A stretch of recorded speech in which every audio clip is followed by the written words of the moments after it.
A study was done not too many years ago regarding personal expenditures for individuals living in North America.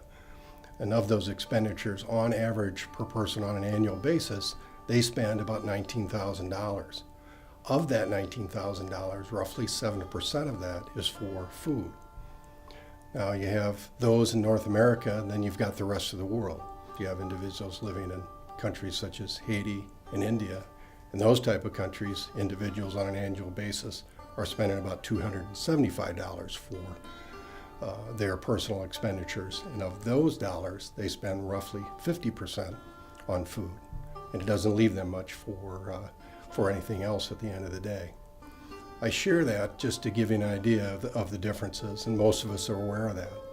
There was a economist by the name of Robert Heimbrauner a few years back that did create an illustration comparing the American family and what they would have to give up by comparison to the third world to live similar to what they're doing in their economic climate.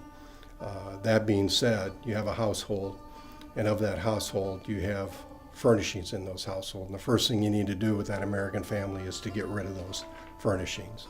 And that would include beds, couches, tables, chairs, televisions. They need to all go. In regards to clothes, the dad may keep his oldest suit, mom may keep her oldest, her dress, maybe a shirt, maybe a blouse, but that's it. In addition to that, you may have one pair of shoes for the family. That's normally kept for the breadwinner. The mom and the children, they would go without. From there, you go to the kitchen.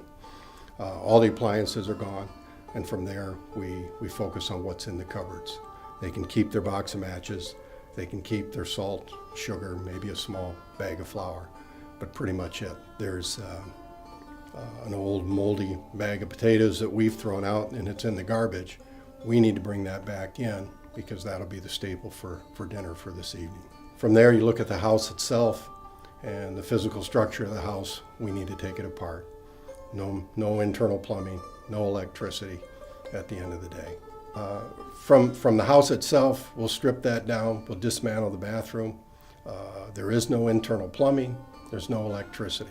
The house itself, we may take that away, and the family may move into the storage shed. That may be more typical, and from there what you'll see is a family with some type of protection from the elements. And from a government services standpoint, we take away the firemen. There is no mailman, and from there are no hospitals, no doctors. There is a clinic, but that's about 10 miles away. There is a school that's about 3 miles away. At the school, there's two classrooms. At the clinic, at 10 miles away, again, there's no doctor there, but there's a midwife as the attending. A bicycle is ideal, but that's a luxury. Few families would have that option. I share this story not to lay the burden on us that we need to change the economic climate of the world. That's not realistic. We need to help wherever we can. But at the same time, where should our focus be?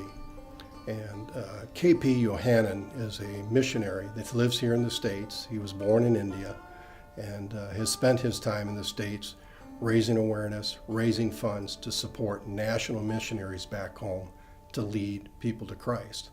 His focus isn't improving that economic climate. His objective is to save lives before they die.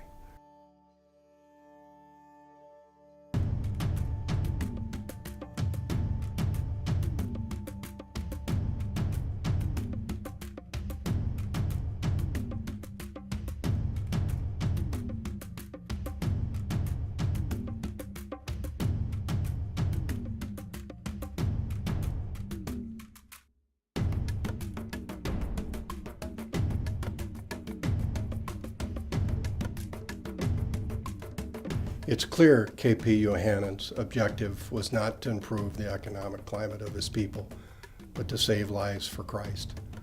It's a blessing being a part of Alliance Church and what we focus on in regards to saving others for God's kingdom.